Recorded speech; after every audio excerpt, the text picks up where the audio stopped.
সুপ্রিয় ছাত্রছাত্রী ভাই ও বোনেরা, আসসালামু আলাইকুম। আশা করি আপনারা সবাই ভালো আছেন, সুস্থ আছেন। ভালো এবং সুস্থ থেকে আপনাদের উপর মহান দায়িত্ব লেখাপড়াটুকু চালিয়ে যাচ্ছেন।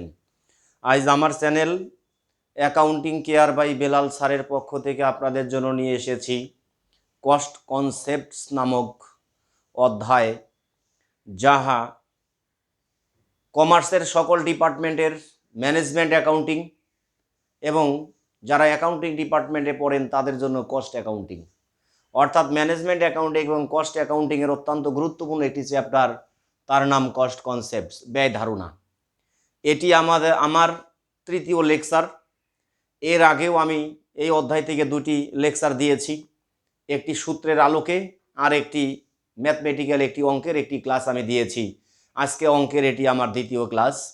আপনারা আমার সাথে থাকবেন। আমি ধারাবাহিকভাবে ক্লাসগুলো এখন আমি আপনাদের দিচ্ছি। আপনারা বইটা পাশে রেখে আমার সাথে সাথে অঙ্কটা প্র্যাকটিস করবেন, তাহলে আপনাদের জন্য এটা সহজ হয়ে যাবে, কঠিন আর থাকবে না। প্রিয় বন্ধুরা, আজকে যে প্রশ্নটি আমি তুলেছি তা আপনাদের সংগ্রহীত বাংলাদেশে কমার্স পাবলিকেশন থেকে প্রকাশিত যে ম্যানেজমেন্ট অ্যাকাউন্টিং অথবা কস্ট অ্যাকাউন্টিং বইটি আছে, সেই বইয়ের কস্ট কনসেপ্টস অধ্যায়ের exercise number C6। Exercise number C6 আমি বোর্ডে প্রশ্নটি তুলেছি। আপনারা ইচ্ছা করলে বইটা পাশে রাখতে পারেন, তাহলে বুঝতে আরও সুবিধা হবে। কথা না বাড়িয়ে প্রশ্নের আলোচনায় আমি চলে যাচ্ছি। The following information is an manufacturing concern.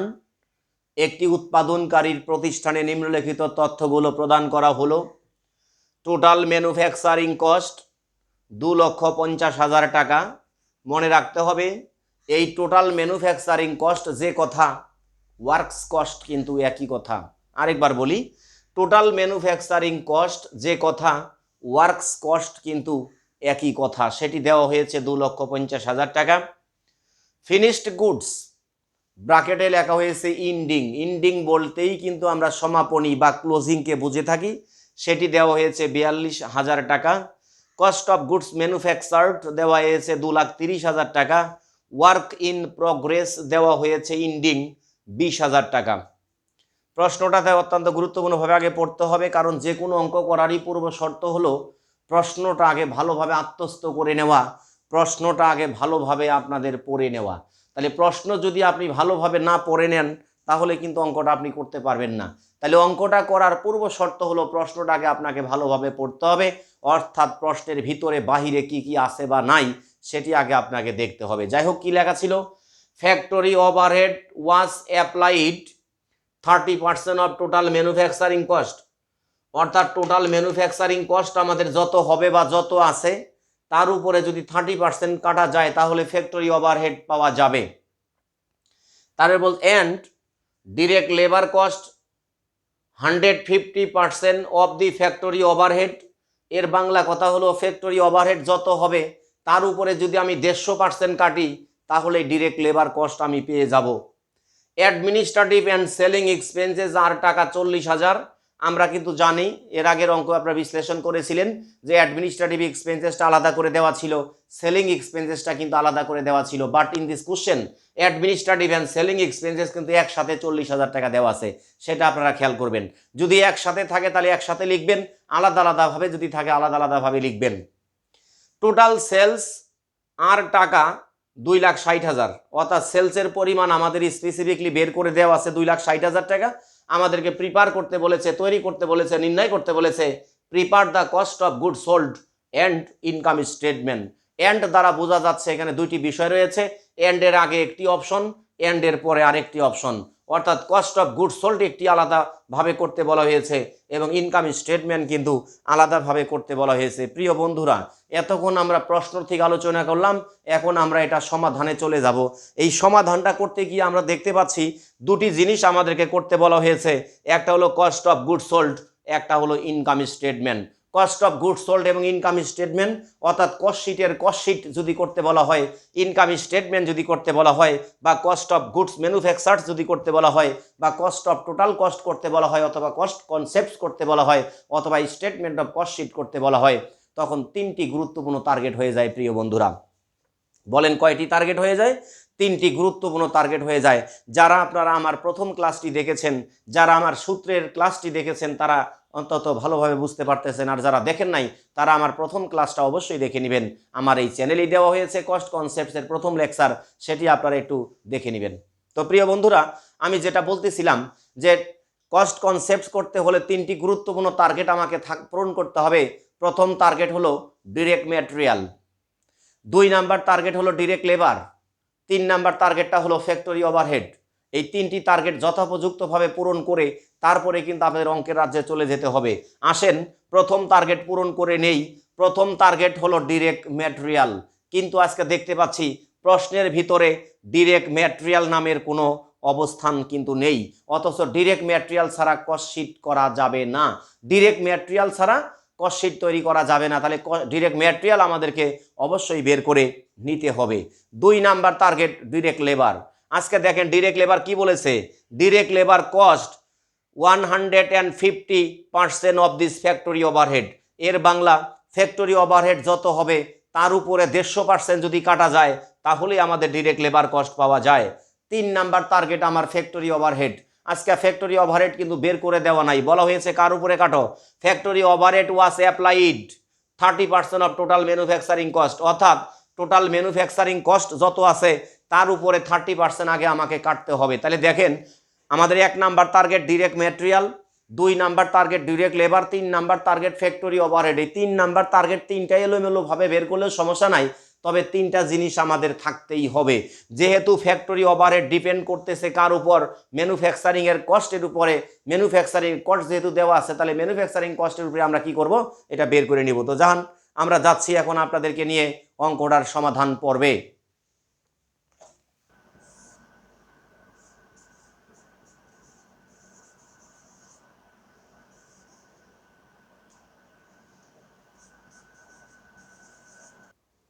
যা বলছিলাম যে কস্ট কনসেপ্টস বা কস্ট শিট করতে হলে অবধারিত 3টি গুরুত্বপূর্ণ জিনিস থাকতে হবে, গুরুত্বপূর্ণ উপাদান 3টির উপস্থিতি থাকা বাঞ্ছনীয়। 1 number direct material, 2 number direct labour, 3 number factory overhead. তবে নাম্বার 3টা কিন্তু এলোমেলো হতেই পারে, যেমন আজকে আমাদের প্রশ্নে কিন্তু ডিরেক্ট ম্যাটেরিয়ালের কোনো নাম গন্ধই দেওয়া নাই। দ্বিতীয় লাইনে লেখা ছিল স্পষ্ট অক্ষরে, আপনারা দেখেছেন যে factory overhead was applied 30% of total manufacturing cost, অর্থাৎ টোটাল ম্যানুফ্যাকচারিং কস্ট যত ছিল তার উপরে যদি আমি 30% কর্তন করি তাহলেই কিন্তু ফ্যাক্টরি ওভারহেড পাওয়া যাবে। তো যদি আমাদের এইভাবে না বলা থাকতো তাহলে কিন্তু ফ্যাক্টরি ওভারহেড আমাদের কিভাবে নির্ণয় করতাম, এটা আপনারা জানেন যে প্রশ্নে থাকা যত প্রকার ইনডাইরেক্ট নামের খরচের তালিকা আছে, প্রশ্নে থাকা যত প্রকার ইনডাইরেক্ট নামের খরচের তালিকা আছে, সকল প্রকার ইনডাইরেক্ট নামের খরচের তালিকাগুলো যদি আমি যোগ করি তাহলেই কিন্তু ফ্যাক্টরি ওভারহেড পাওয়া যাবে। কিন্তু আজকে যে প্রশ্নটি আপনারা সমাধান করতেছেন বা আমি করে দিচ্ছি, সেখানে কিন্তু কোনো প্রকার ইনডাইরেক্ট নামের খরচের তালিকা দেওয়া নাই। যেহেতু ইনডাইরেক্ট নামের খরচের তালিকা দেওয়া নাই, অথচ ফ্যাক্টরি ওভারহেড কিন্তু নির্ণয় করতেই হবে, কারণ ফ্যাক্টরি ওভারহেড ছাড়া কস্ট শিট তৈরি করা যাবে না। এই কারণেই আমরা ফ্যাক্টরি ওভারহেড বিকল্প ওয়ে কি আছে সেটি আমরা ফাইন্ড আউট করব, আমরা তালাশ করব, আমরা অনুসন্ধান করব, আমরা খুঁজে বের করব। সেটা দেখতে পেয়েছিলাম স্পষ্ট ভাষায় বলেছিল যে টোটাল ম্যানুফ্যাকচারিং কস্ট হবে যত তার উপরে 30% প্রয়োগ করলেই ফ্যাক্টরি ওভারহেড পাওয়া যাবে। এই কারণে আমরা লিখেছি ক্যালকুলেশন ফ্যাক্টরি ওভারহেড, যেহেতু ম্যানুফ্যাকচারিং কস্টের উপরে কাটতে বলা হয়েছে, অতএব ম্যানুফ্যাকচারিং কস্ট আছে 2,50,000 টাকা, এর উপরে 30% প্রয়োগ করলাম, আসলো আমার 75,000 টাকা। এটা ক্যালকুলেটরে আপনারা করে নেবেন। পরবর্তী লাইনেই লেখা ছিল direct labour cost were 150% of factory overhead. এর বাংলা হলো ফ্যাক্টরি ওভারহেড আমাদের যত হবে তার উপরে 150% কাটলে যেটা পাওয়া যাবে সেটাই হবে ডিরেক্ট লেবার কস্ট। তাহলে যেহেতু ফ্যাক্টরি ওভারহেড আমরা 75,000 টাকা পেলাম, তাহলে এই 75,000 উপরে যদি 150% কর্তন করি তাহলে টাকা আসতেছে আমার 1,12,500 টাকা। এটাও আপনারা ক্যালকুলেটরে প্রয়োগ করে নেবেন। এখন আসেন প্রতিটি অঙ্কের সর্বপ্রথম এবং গুরুত্বপূর্ণ টার্গেট ডিরেক্ট ম্যাটেরিয়াল। আমি পণ্য উৎপাদন করতেছি, আর পণ্য উৎপাদন করার প্রধান কাঁচামালই কিন্তু আমাদের র মেটেরিয়াল, বা প্রধান উপাদানটা হলো র মেটেরিয়াল। আমি আটা, ময়দা, চিনি, তেল যাই উৎপাদন করি না কেন, অর্থাৎ যেটাই তৈরি করতে চান না কেন, তাহলে প্রাথমিক স্তরে কিছু কাঁচামাল আমাদের দরকার হবে। সেই কাঁচামাল অর্থাৎ ডিরেক্ট ম্যাটেরিয়াল যদি প্রশ্নে স্পেসিফিকলি থাকে তাহলে 1 নাম্বার টার্গেট আর পূরণ করার দরকার নাই। আর যদি ডিরেক্ট ম্যাটেরিয়াল যদি স্পেসিফিকলি দেওয়া না থাকে তাহলে কিন্তু তার সূত্র অ্যাপ্লাই করতে হবে। তার সূত্র কিন্তু আমি আমার ব্যাখ্যার সূত্রের চ্যাপ্টার বা প্রথম রুলসের যে লেকচারটা, প্রথম লেকচার এই অধ্যায়ের, সেটাকে আমি লিখে দিয়েছিলাম। কি লিখে দিয়েছিলাম যে প্রথমটা টার্গেট হলো ডিরেক্ট ম্যাটেরিয়াল নির্ধারণ করা। আর ডিরেক্ট ম্যাটেরিয়াল বের করার সূত্র হলো opening raw material plus purchase র মেটেরিয়াল মাইনাস হলো ক্লোজিং র মেটেরিয়াল। কিন্তু আজকে প্রশ্নের ভিতরে ম্যাটেরিয়ালের প্রসঙ্গে কিছুই বলা নাই, অর্থাৎ ওপেনিং র মেটেরিয়ালে দেওয়া নাই, পারচেস মেটেরিয়ালও দেওয়া নাই, ক্লোজিং র মেটেরিয়ালও দেওয়া নাই। তাহলে এই তিনটা উপাদান নাই বিলা যে ডাইরেক্ট ম্যাটেরিয়াল নাই তা কিন্তু মনে করা যাবে না, কারণ কস্ট শিটের অঙ্ক করতে হলে ডিরেক্ট ম্যাটেরিয়াল থাকতেই হবে বাঞ্ছনীয়। তাহলে কি করতে বলা হয়েছে, যখন আমাদের opening raw material plus purchase র material minus closing raw material না থাকবে তখন কিন্তু ব্যাক ক্যালকুলেশন করতে হবে, যেটা আমি আমার প্রথম লেকচারে দিয়েছিলাম, একটু দেখে নেবেন আপনারা। তাহলে ব্যাক ক্যালকুলেশনটা কি, যেখানে তথ্য দেওয়া থাকবে একটি গাছের কিন্তু 6টি ডাল, একটি গাছের কয়টি ডাল বলেন, একটি গাছের আমার 6টি ডাল, সে ডাল 6টা প্রসঙ্গে আগে আপনাকে জানতে হবে। এই ডাল 6টা যদি আপনি না জানেন তাহলে কিন্তু আপনি জানতে পাবেন না। অর্থাৎ একটি গাছের স্বর্ণ শিকড়ে বা শীর্ষবিন্দুতে উঠতে হলে আমাকে 6টি ডাল অতিক্রম করে উপরের দিকে উঠতে হবে। প্রথম ডালটার নাম হলো প্রাইম কস্ট, প্রথম ডালের নামটা হলো প্রাইম কস্ট, দ্বিতীয় ডালের নামটা হলো ওয়ার্কস কস্ট অথবা টোটাল ম্যানুফ্যাকচারিং কস্ট, তারপরে 3 নাম্বারটা হলো cost of production, cost of production, তারপরেরটার নাম হলো cost of good sold, cost of good sold, তারপরের ডালের নাম হলো আমাদের টোটাল কস্ট এবং সর্বশেষ ডালের নাম হলো সেলস। ব্যাক ক্যালকুলেশন মানেই হলো যখন একটা উপাদান সহজভাবে সাধারণভাবে সোজাভাবে নির্ণয় করা যাবে না তখন এটাকে ব্যাক স্টেজে আসতে হবে। আর ব্যাক স্টেজে আসতে গিয়ে যেখানে প্রশ্ন দেওয়া আছে সেখান থেকে আপনাকে ব্যাক স্টেজে আসতে হবে। দেখেন, যদি আমাদের প্রশ্নটিতে প্রাইম কস্ট থাকে তাহলে প্রাইম কস্টের উপরে যে উপাদানগুলো আছে সেগুলো যদি আমি যোগ বিয়োগ করি তাহলে যে জিনিসটি গ্যাপ আছে সেটা পাবো।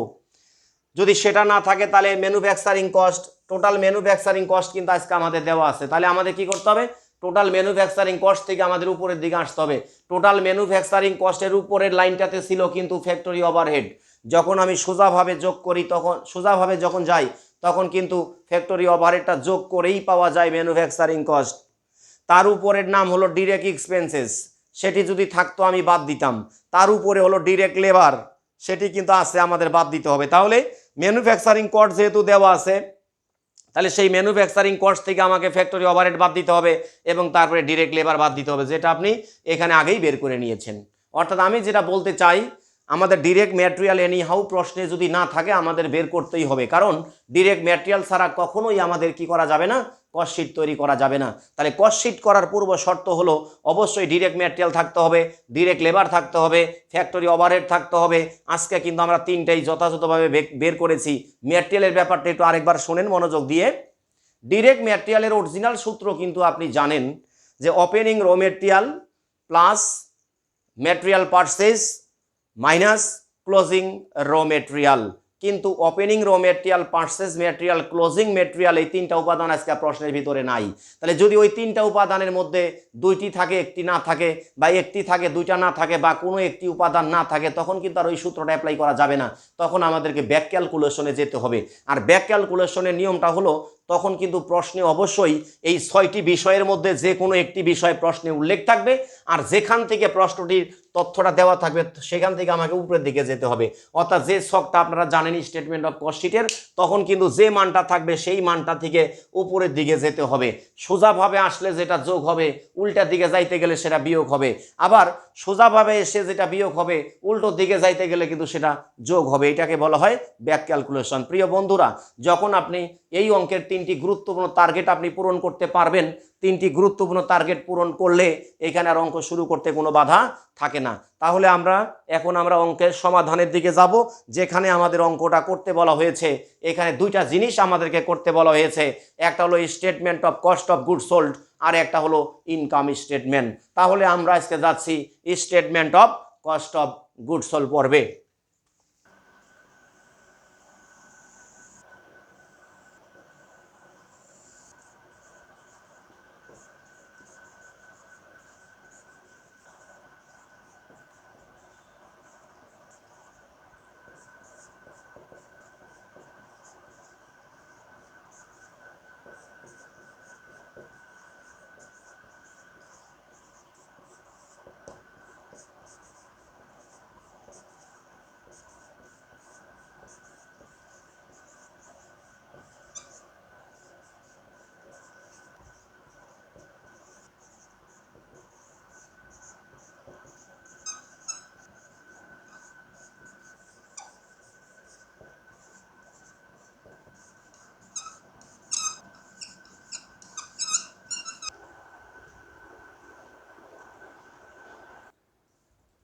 তাহলে আমাদেরকে দুইটা জিনিস এখানে নির্ধারণ করতে বলেছে, একটা হলো কস্ট অফ গুডস সোল্ড আর একটা হলো ইনকাম স্টেটমেন্ট।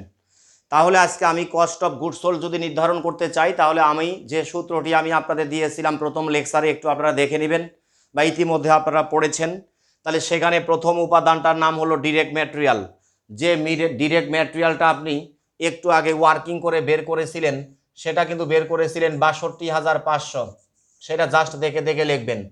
দ্বিতীয় নাম্বার লাইনে বসবে আমাদের ডিরেক্ট লেবার। ডিরেক্ট লেবারটাও কিন্তু আপনি ওয়ার্কিং করে নিয়েছেন ১,১২,৫০০। তিন নাম্বারটা ছিল আমাদের ডিরেক্ট এক্সপেন্সেস, অর্থাৎ পরিবর্তনশীল খরচ। যদি প্রশ্নে থাকে সেটা লিখব, আমি ব্যাখ্যা লিখে দিয়েছিলাম যত প্রকার ডিরেক্ট নামের খরচের তালিকা থাকে সকল প্রকার ডিরেক্ট নামের খরচের তালিকাগুলো যোগ করলেই প্রাইম কস্ট পাওয়া যায়। প্রাইম কস্টের বাংলা হলো মুখ্য ব্যয়, মুখ্য ব্যয়ের বাংলা হলো প্রধান প্রধান ব্যয়, অর্থাৎ যে ব্যয়গুলো ছাড়া পণ্যের উৎপাদন কশিনকালেও সম্ভব নয়।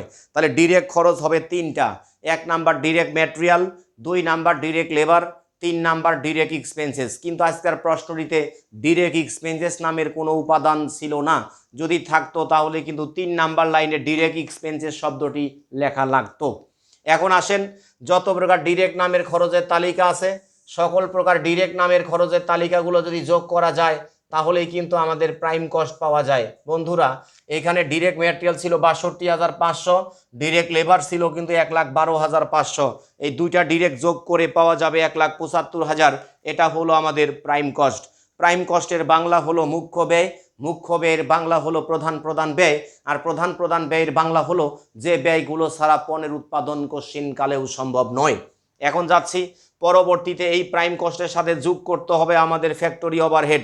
ফ্যাক্টরি ওভারহেডের বাংলা হলো কারখানার উপরি খরচ, অর্থাৎ এই কারখানার বিবিধ খরচ যেটা সেটাই উপরি খরচ বলা হয়, যেটি আমরা ওই যে দেখেছিলেন 30% অফ টোটাল ম্যানুফ্যাকচারিং কস্ট কেটে যে ৭৫,০০০ পেয়েছিলাম, সেই ৭৫,০০০ টাকারই নাম কিন্তু ফ্যাক্টরি ওভারহেড।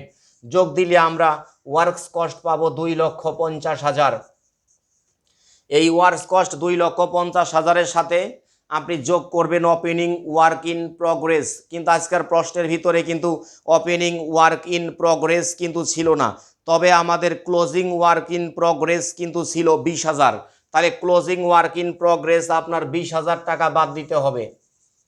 আমরা আগেই বলেছি, যদি ওপেনিং ওয়ার্ক ইন প্রসেস বা প্রগ্রেস থাকে সেটা যোগ হবে, আর যদি ক্লোজিং ওয়ার্ক ইন প্রসেস বা প্রগ্রেস থাকে সেটা কিন্তু বিয়োগ হবে। আপনি দেখবেন আজকে ওয়ার্ক ইন প্রসেস অথবা ওয়ার্ক ইন প্রগ্রেস লেখা ছিল এবং সেখানে ব্র্যাকেটে কিন্তু ইন্ডিং শব্দটি লেখা ছিল, যার কারণেই আমরা কিন্তু এখানে ক্লোজিং মনে করেছিলাম। যোগ বিয়োগের মাধ্যমে যেটা পাবো সেটার নাম হলো কস্ট অফ প্রোডাকশন। এর সাথে আমাদের যোগ করতে হবে ওপেনিং ফিনিশড গুডস, কিন্তু আমাদের প্রশ্নে যে ফিনিশড গুডসটা ছিল তার ব্র্যাকেটে কিন্তু ইন্ডিং লেখা ছিল। ইন্ডিং মানে সমাপনী, অর্থাৎ প্রারম্ভিক বা ওপেনিং কিন্তু ছিল না। তাহলে ওপেনিং ফিনিশড গুড যদি থাকতো তাহলে আমরা যোগ করতাম, যেহেতু ওপেনিং ফিনিশড গুড নাই তাহলে ক্লোজিং ফিনিশড গুড আছে, ক্লোজিং ফিনিশড গুড আমরা বাদ দিব। এখানে ক্লোজিং ফিনিশড গুড ছিল আমার ৪২,০০০। তাহলে ক্লোজিং ফিনিশড গুড যদি আমি ৪২,০০০ বাদ দেই তাহলে ফিগারটি দাঁড়াবে আমার 2,৮৮,০০০ হবে, সরি। তাহলে এখানে আমি যে কথাটি বলছিলাম যে cost of production, cost of production যদি আমাদের বের হয়, যত টাকাই বের হোক না কেন মনে রাখতে হবে এই কস্ট অফ প্রোডাকশনের সাথে আমার ওপেনিং ফিনিশড গুডস যোগ হবে এবং ক্লোজিং ফিনিশড গুডস বাদ যাবে। যেহেতু আজকে ফিনিশড গুডস আমাদের ক্লোজিং ছিল, অতএব ক্লোজিং ফিনিশড গুডসটা ছিল ৪২,০০০ টাকা। 2,30,০০০ টাকা থেকে ৪২,০০০ বাদ দিলে আমাদের ব্যালেন্সটি দাঁড়াবে কিন্তু টাকাই দাঁড়াবে। তাহলে 1,88,০০০, এটা আপনারা ক্যালকুলেটরে করে নেবেন, অর্থাৎ 2,30,০০০ থেকে আপনারা ক্যালকুলেটরে করবেন। আমার কাছে ক্যালকুলেটর নেই, আমি মোবাইল দিয়ে করতেছি। 2,30,০০০ টাকা থেকে মাইনাস করবেন আপনি ৪২,০০০, থাকবে 1,88,০০০। তাহলে এই 1,88,০০০ টাকারই নাম হবে কস্ট অফ গুড সোল্ড। আর যেহেতু আমাদেরকে কস্ট অফ গুড সোল্ডই বের করতে বলা হয়েছিল, অতএব কস্ট অফ গুড সোল্ড যখন বের হয়ে যাবে তখন কিন্তু ছকটা আপনার এ মাথা থেকে ও মাথা ক্লোজ করে দিতে হবে। যখনই যেটা নির্ণয় করতে বলেছে তখন সেটা যদি এসে যায় তখন এ মাথা ও মাথা ক্লোজ হয়ে যায়। প্রিয় বন্ধুরা, এখন আমি আপনাদেরকে নিয়ে যাচ্ছি 2 নাম্বার রিকোয়ার্ড। সেই 2 নাম্বার রিকোয়ার্ডটা হলো আমাদের ইনকাম স্টেটমেন্ট। আপনাদেরকে নিয়ে যাচ্ছি আমি ইনকাম স্টেটমেন্ট। আমাদের দ্বিতীয় নাম্বার রিকোয়ারমেন্টটা ছিল প্রিপার ইনকাম স্টেটমেন্ট, অর্থাৎ আমাদের নিচের দিকে, প্রশ্নের নিচের দিকে খেয়াল করেছেন দেখবেন সেখানে লেখা ছিল প্রিপার statement cost of goods sold and income statement. তাহলে কস্ট অফ গুডস সোল্ড যখন হয়ে গেছে তখন আমরা ইনকাম স্টেটমেন্ট করব। ইনকাম স্টেটমেন্টের বাংলা হলো আয় বিবরণী, অর্থাৎ আয় ব্যয় বিবরণী। এই আয় ব্যয় বিবরণী কিন্তু আপনারা ক্লাস 9 থেকে এই হিসাব বিজ্ঞানে শিখে এসেছেন যে প্রকৃত বিক্রয় থেকে বিক্রিত পণ্যের ব্যয় বাদ দিলে আমরা মোট লাভ পাই, এবং মোট লাভ থেকে সকল প্রকার পরিচালন সংক্রান্ত খরচগুলো বাদ দিলে আমরা নেট ইনকাম পাই। তারই ধারাবাহিকতায় সেলস থেকে আমরা কস্ট অফ গুডস সোল্ড বাদ দিলে গ্রস ইনকাম পাবো, সেই গ্রস ইনকাম থেকে অন্যান্য সকল প্রকার খরচগুলো বাদ দিলে আমরা নেট ইনকাম পাবো। আজকে প্রশ্নটিতে দেখেন, প্রশ্নটির মধ্যে কিন্তু সেলস আমাদের দেওয়া ছিল, সেলস দেওয়াই ছিল কিন্তু আমাদের কত টাকা, সেলস দেওয়া ছিল 2,60,000 টাকা। তাহলে সেলসে 2,60,000 টাকা ছিল, সেই 2,60,000 টাকা সেলস বরাবর প্রথম কলামে লিখলাম, লেস হবে কস্ট অফ গুডস সোল্ড। আজকে প্রথম রিকোয়ারমেন্টে যে কস্ট অফ গুডস সোল্ডটা আপনি বের করেছিলেন 1,88,000 টাকা বা 88,000 টাকা, সেই 88,000 টাকা আপনি কি করবেন, 2,60,000 থেকে বাদ দিবেন। প্রিয় বন্ধুরা, ক্যালকুলেটর পাশে সবসময় রাখতে হবে হিসাব বিজ্ঞানের অঙ্ক করতে হলে। তাহলে 2,60,000 থেকে আপনি বাদ দিবেন 1,88,000 টাকা, তাহলে থাকতেছে আমাদের মোটের উপরে 72,000 টাকা। এটার নাম হলো গ্রস ইনকাম বা গ্রস প্রফিট। এইখান থেকে বাদ যাবে আমাদের অ্যাডমিনিস্ট্রেটিভ অপারেটিং নামের এক্সপেন্সেস। মনে রাখবেন অপারেটিং এক্সপেন্সেস বাংলাদেশে দুই প্রকার, একটা হলো অফিস অ্যান্ড অ্যাডমিনিস্ট্রেটিভ এক্সপেন্সেস, একটা সেলিং অ্যান্ড ডিস্ট্রিবিউশন এক্সপেন্সেস। কিন্তু আজকে দুইটা খরচ কিন্তু একসাথে করে দেখানো আছে, আর দুইটা খরচ একসাথে করে দেখানো ছিল আজকে 40,000 টাকা, এটা আপনারা প্রশ্নে দেখবেন। তাহলে 72,000 থেকে 40,000 টাকা বাদ দিলে কিন্তু দাঁড়াবে 32,000 টাকা। এই 32,000 টাকাই হবে আমার নেট ইনকাম। আর ইনকাম স্টেটমেন্টের প্রধান উদ্দেশ্য কিন্তু ছিল নেট ইনকামের পরিমাণ নির্ধারণ করা। তবে এই ক্ষেত্রে একটি কথা গুরুত্ব দিয়ে মনে রাখবেন, সেলস থেকে সর্বদাই কস্ট অফ গুডস সোল্ড বাদ দিবেন, তাইলে পাবেন আপনি গ্রস ইনকাম।